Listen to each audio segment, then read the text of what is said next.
Hello students, Mr. Yun here. If we're looking at our calendar, the last thing he probably did was about here, April 27th, chapter 21, lesson 3, and that was a Friday, 27th, which means now our study day is the 30th, right here.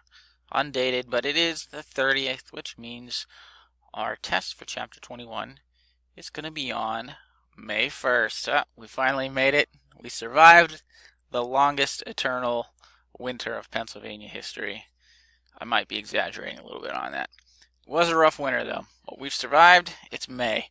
Let's take a look at what we can do to prep for this test, shall we? So as always, we have a study guide. If you can answer all these questions and know all these things, you're probably in a pretty good position to do well on the chapter 21 test. Then we have our little form here.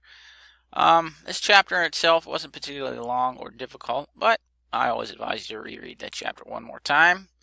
Pull out that digital textbook of yours, take 15 minutes to reread it, and maybe take a look at the vocab page one more time. There's no surprises on this test, and it'll be on the smaller end.